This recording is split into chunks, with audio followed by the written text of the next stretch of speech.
Dick Cheney right there. Is it? With the cowboy hat? No. What?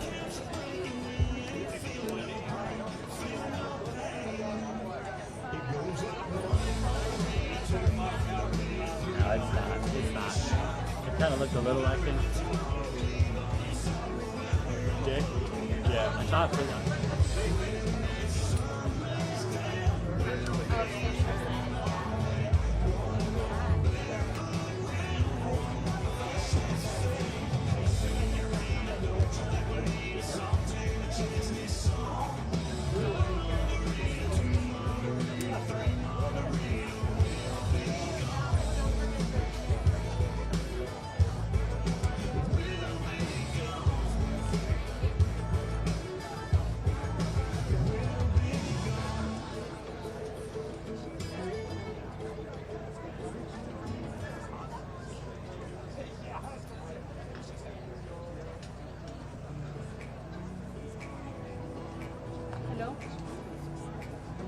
Hello?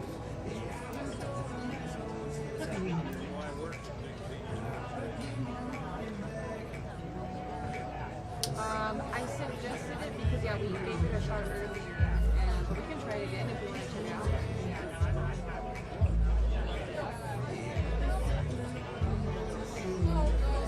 I haven't clicked live. Am I going to kill you if I come up a scope? It is what it is. It needs to be. No, that's fine. Okay. Yeah, I mean, I got you right in the corner right Nice. now. Yeah. And it would just be more of this. No, I don't want him at now. I think it just might be like you'll see some people, but then I think that's good. You know, the lower you are, the more you'll see. Yeah, you want to get I don't know, man. for the wide, but you can zoom in, right? You zoom in and you can see all that. Right. And you'll just see her. Right.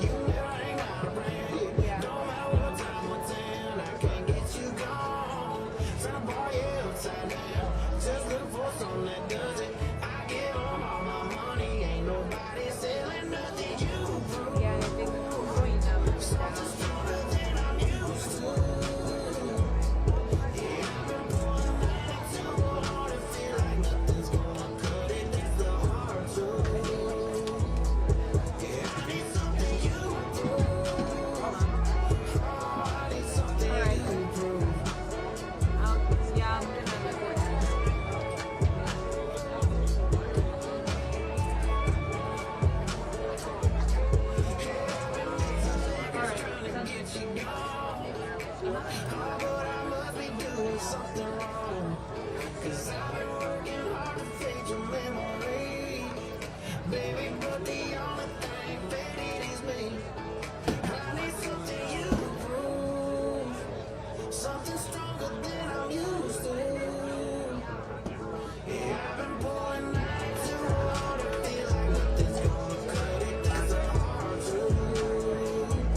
Wish I had a red trouble that had kicked the bucket and I was sitting on a pile like water.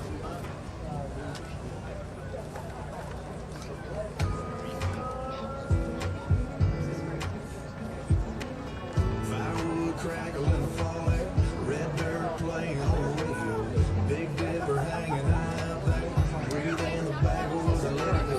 Laying up in the church going down, came 12 months past 3:16, even though it's a Friday night, the church found me sitting here drinking beer, talking God, amen, killing time, living life with some down home friends. But the world's gone crazy and it all makes sense. Sitting here drinking beer, talking God, amen.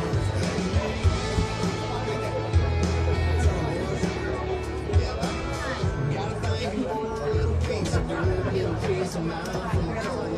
Got a country angel I don't deserve, the kind that you never let go of. I don't know what heaven looks like, no, I don't think anybody does. It's like down here up there tonight, and there's folks like us sitting here drinking beer, talking God, amen, killing time, living life with some down home friends. When the world's gone crazy, man, it all makes sense. Sitting here drinking beer, talking God, amen, amen. Talking God,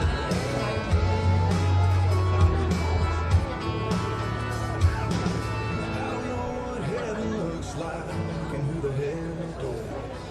If it's like down here, up there tonight, there's folks like us sitting here drinking beer, talking God, amen, killing time, living life with some down home friends. Sitting here drinking beer, talking God, amen, killing time, living life with some down home friends. When the world's gone crazy, man, it all makes sense. Sitting here drinking beer, talking God, amen.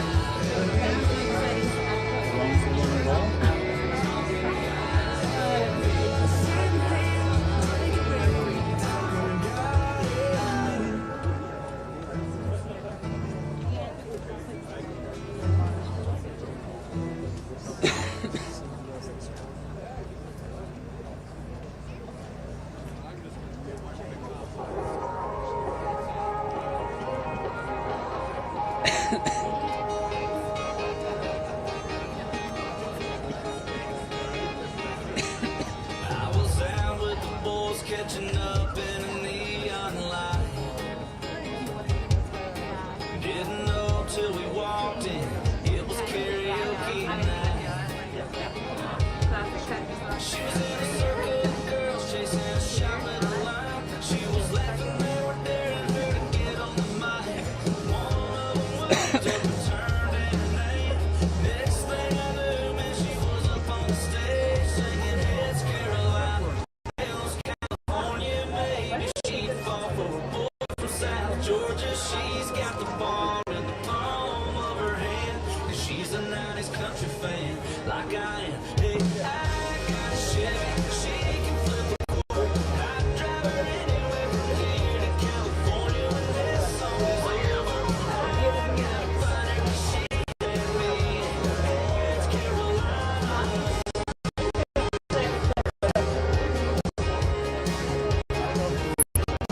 Yeah, she knew every word by heart, didn't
your fan. I got a big Chevy, she can put the quarter. I drive her anywhere from here to California. When this song is over, I gotta find her where she had me.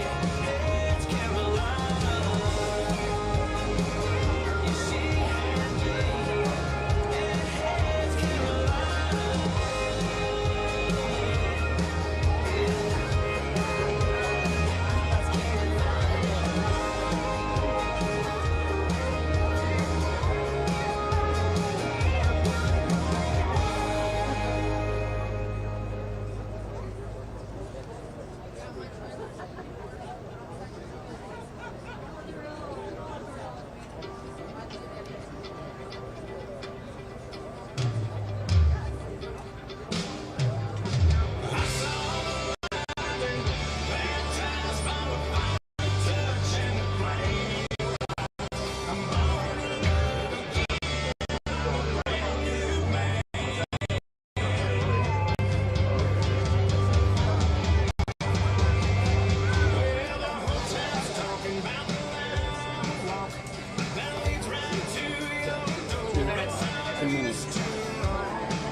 What about the feeder mill if I had Celsius?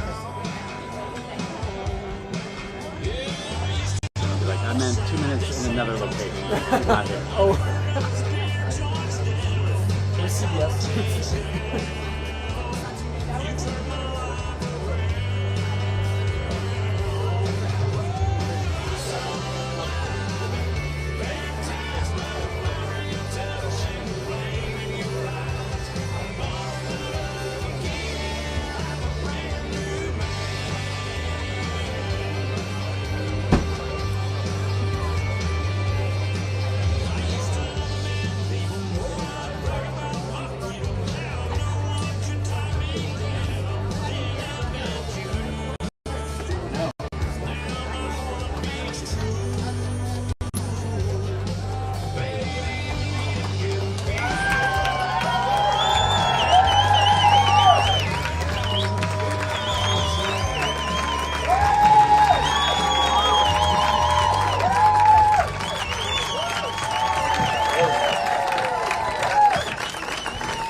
Welcome, everybody. My name is Brad Mead. This is my wife, Kate. Welcome to the Mead Ranch. We're pleased to have all of you here to celebrate an important day in our system of government, primary election day, celebration of freedom and democracy.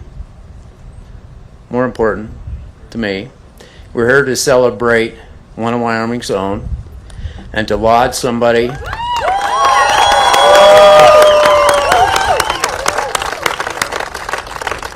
who has a long and wonderful family legacy, not only the state of Wyoming, but the United States. And so we're proud, Kate and I are, to have here today Wyoming's lone representative in Congress, and to recognize her courage and steadfast adherence to truth and defense of democracy. Thank you. You'd think that since we were married, we might have coordinated on this, but we really didn't. So he stole some of my lines. But we are so proud to claim Liz as Wyoming's own.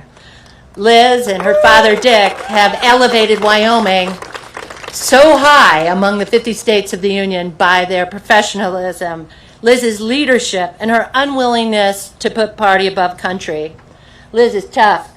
Liz tells the truth. And Liz is unapologetic in her love for America, as I know you are too. Please help me welcome Liz Cheney.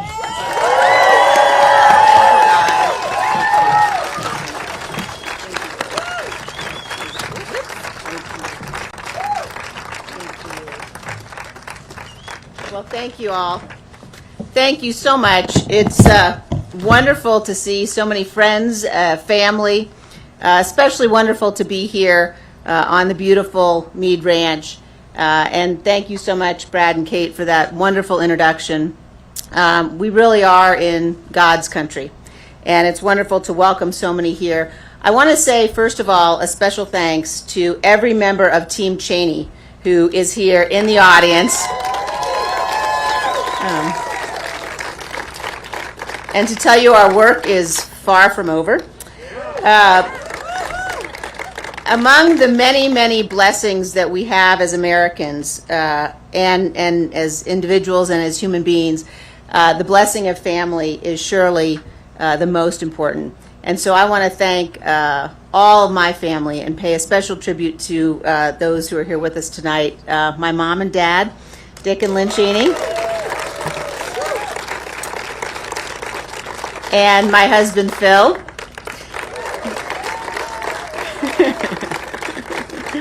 And 4 of our 5 kids are here. Katie and Gracie and Philip and Richard are all here tonight. And Elizabeth is starting law school today, so we'll have another generation carrying on dedication to the Constitution and to our freedom. A little over a year ago, I received a note from a Gold Star father. He said to me, "Standing up for truth honors all who gave all." And I have thought of his words every single day since then. I've thought of them because they are a reminder of how we must all conduct ourselves. We must conduct ourselves in a way that is worthy of the men and women who wear the uniform of this nation, and in particular of those who have given the ultimate sacrifice. This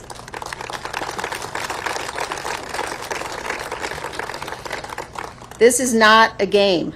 Every one of us must be committed to the eternal defense of this miraculous experiment called America. And at the heart of our democratic process are elections. They are the foundational principle of our Constitution. 2 years ago, I won this primary with 73% of the vote. I could easily have done the same again. The path was clear. But it would have required that I go along with President Trump's lie about the 2020 election. It would have required that I enable his ongoing efforts to unravel our democratic system and attack the foundations of our republic. That was a path I could not and would not take.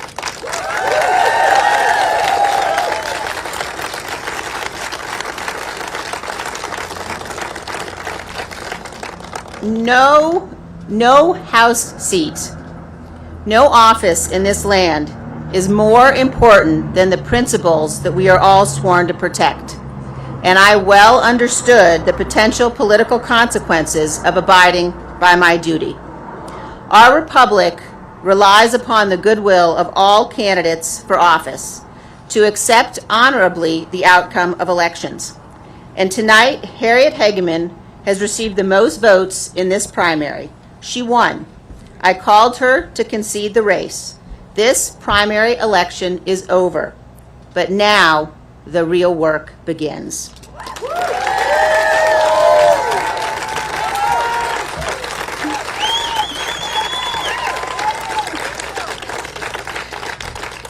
The great and original champion of our party, Abraham Lincoln, was defeated in elections for the Senate and the House before he won the most important election of all.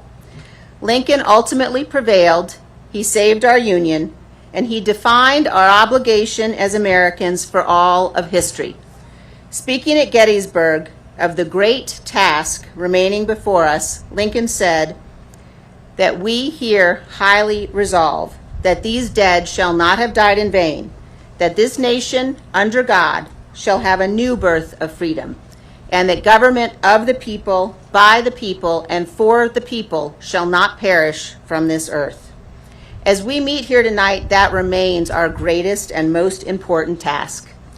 Most of world history is a story of violent conflict, of servitude and suffering. Most people in most places have not lived in freedom. Our American freedom is a providential departure from history. We are the exception.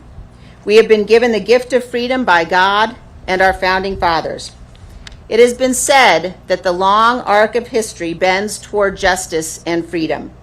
That's true, but only if we make it bend. Today, our highest duty is to bend the arc of history, to preserve our nation and its blessings, to ensure that freedom will not perish, to protect the very foundations of this constitutional republic. Never in our nation's 246 years have we seen what we saw on January 6th. Like so many Americans, I assumed that the violence and the chaos of that day would have prompted a united response, a recognition that this was a line that must never be crossed, a tragic chapter in our nation's history to be studied by historians to ensure that it can never happen again. But instead, major elements of my party still vehemently defend those who caused it. At the heart of the attack on January 6th is a willingness to embrace dangerous conspiracies that attack the very core premise of our nation, that lawful elections, reviewed by the courts when necessary and certified by the states and electoral college, determine who serves as president. If we do not condemn the conspiracies and the lies, if we do not hold those responsible to account, we will be excusing this conduct, and it will become a feature of all elections. America will never be the same. Today, as we meet here, there are Republican candidates for governor who deny the outcome of the 2020 election and who may refuse to certify future elections if they oppose the results. We have candidates for Secretary of State who may refuse to report the actual results of the popular vote in future elections. And we have candidates for Congress, including here in Wyoming, who refuse to acknowledge that Joe Biden won the 2020 election and suggest that states decertify their results. Our nation is barreling once again towards crisis, lawlessness, and violence. No American should support election deniers for any position of genuine responsibility, where their refusal to follow the rule of law will corrupt our future.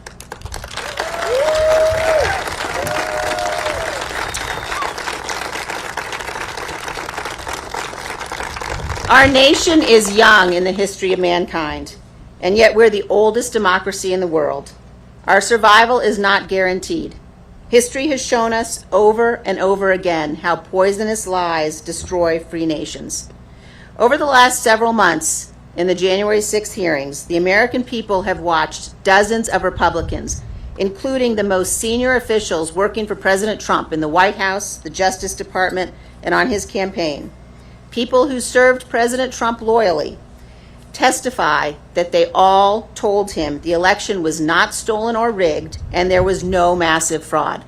That's why President Trump and others invent excuses, pretexts for people not to watch the hearings at all. But no citizen of this republic is a bystander.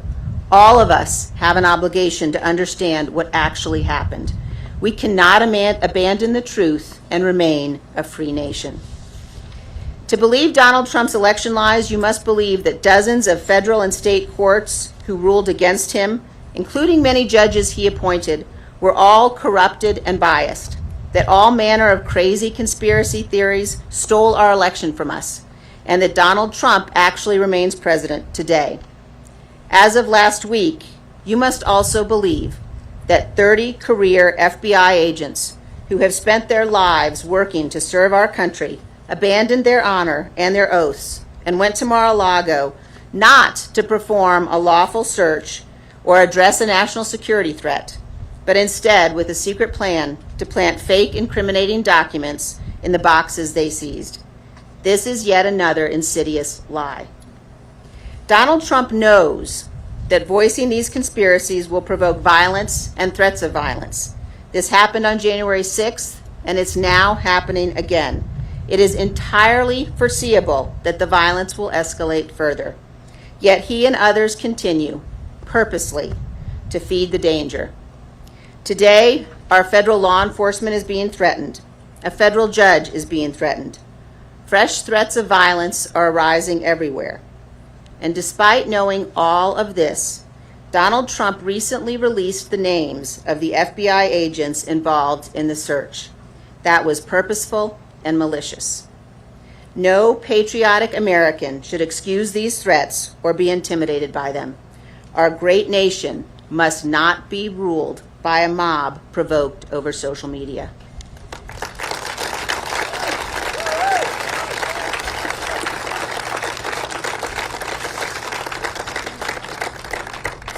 Our duty as citizens of this republic is not only to defend the freedom that's been handed down to us.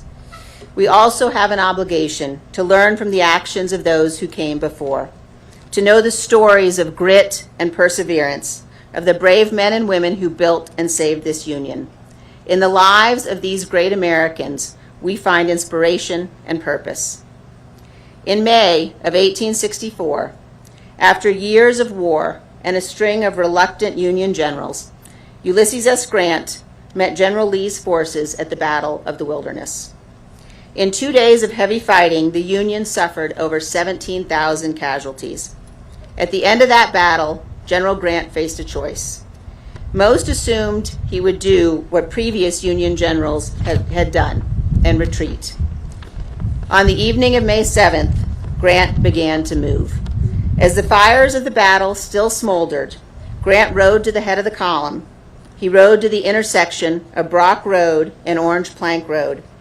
And there, as the men of his army watched and waited, instead of turning north back towards Washington and safety, Grant turned his horse south toward Richmond and the heart of Lee's army.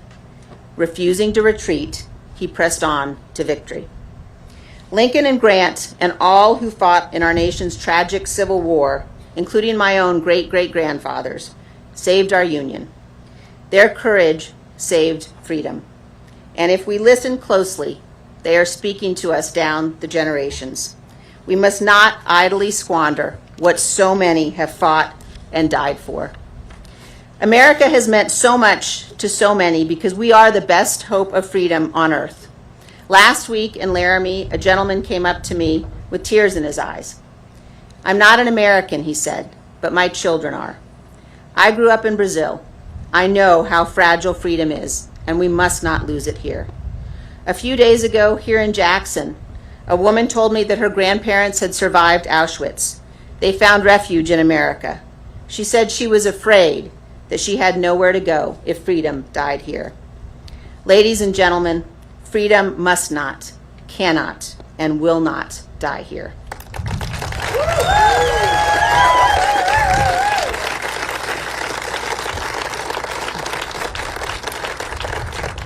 We must be very clear-eyed about the threat we face and about what is required to defeat it. I have said since January 6th that I will do whatever it takes to ensure Donald Trump is never again anywhere near the Oval Office, and I mean it.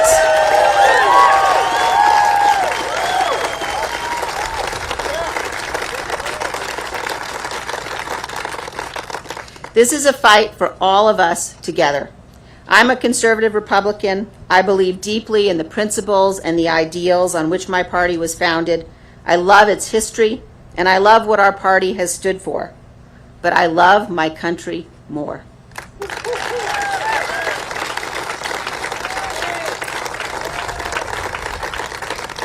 So I ask you tonight to join me. As we leave here, let us resolve that we will stand together, Republicans, Democrats, and Independents, against those who would destroy our republic. They are angry and they are determined, but they have not seen anything like the power of Americans united in defense of our Constitution and committed to the cause of freedom. There is no greater power on this earth, and with God's help, we will prevail. Thank you all. God bless you. God bless Wyoming. God bless the United States of America. Thank you, guys. Thank you. Thanks, guys.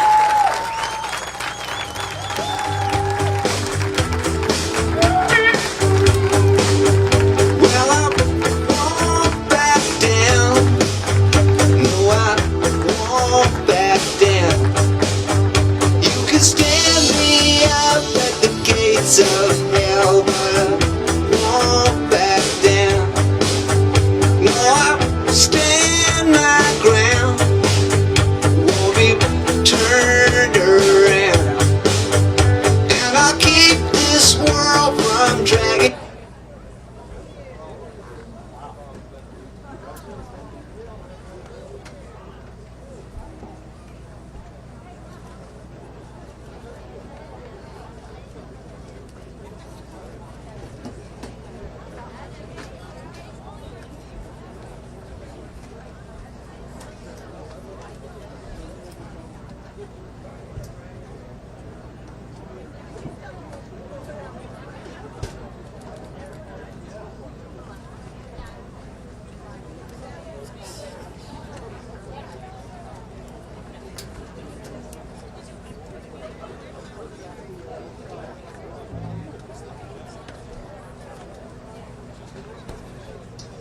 me around, but I'll stand my ground, and I won't back down. Hey, baby, there ain't no easy way out. Hey, I will stand my ground, and I won't back down.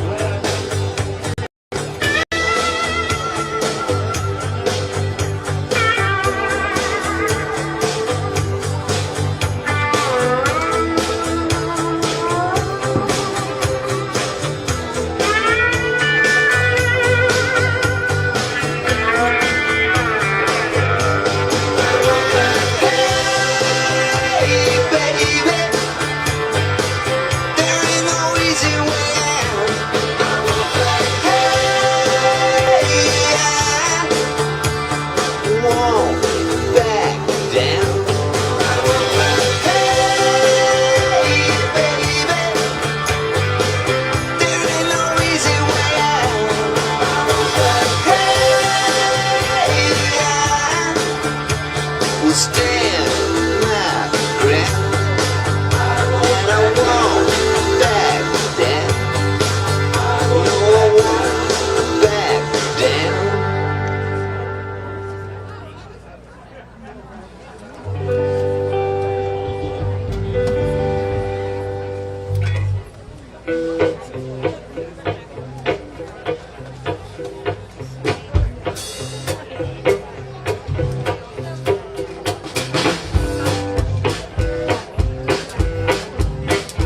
Goodbye, Joe.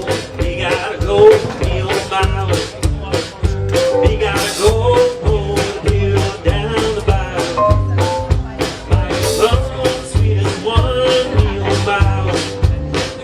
Son of a gun, gonna have big fun on the bayou. Come alive, coffee spy, Billy Gumbo. 'Cause tonight I'm gonna see my wishes and feel. Big guitar, feel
Every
I made myself as small as I can.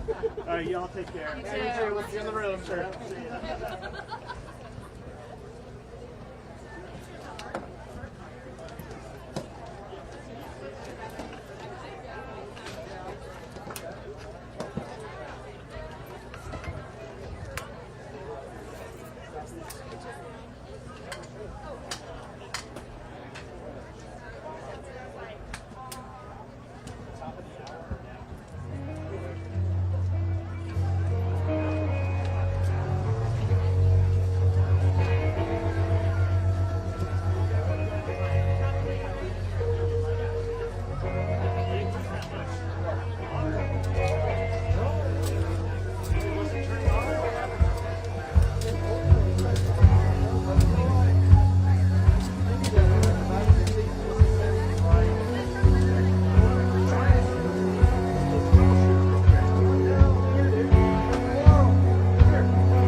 be live for another like 10, 15 That's fine. minutes. Yeah, I'll get they want somebody- me here until she walks away. Oh yeah, well good luck. They're already taking some now.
Here it took a run, the traveling men let the mama cry with her head in her head.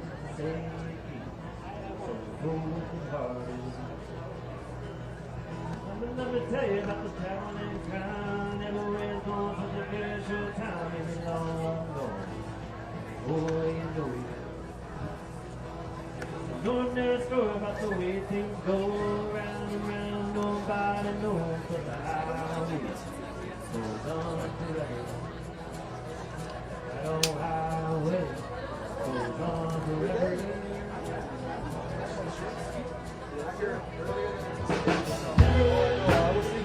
We've been pretty close to 9.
Standing on the corner, didn't mean no harm. The police come, took me by the arm. Down in Memphis, corner building man. Hey, big boy, you better tell me your name. Got my name on the back of my shirt. Tennessee husband, don't have to worry. Is there anything I know you're done to speak on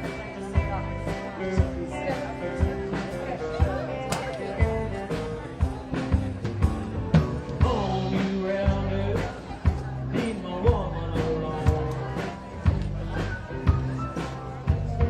Take my and run all you round and home. Look how lovely everybody knows. $100,000 to buy me a suit of clothes. Come to the joint, 40 each hand. Step aside, all you women and men, 'cause I love to hold my man.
Standing on the corner, didn't mean no harm. Police come, took me by the arm. Down in Memphis, corner building man. Hey, big boy, you better tell me your name. Find my name on the back of my shirt. Tennessee husband, I don't have to worry.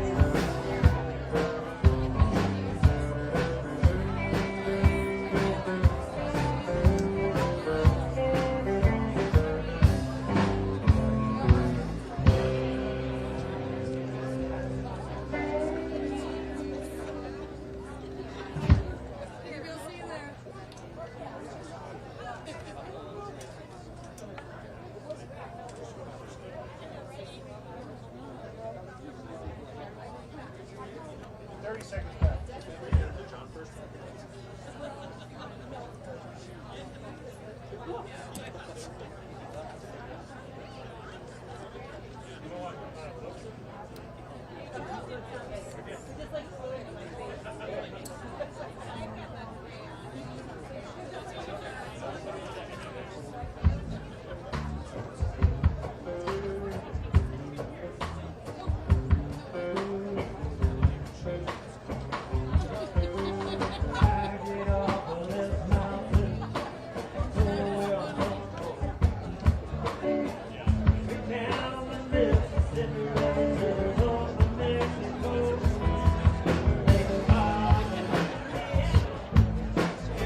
that, but I'm sure we get out.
Yeah, I mean, that's our movie on the story. So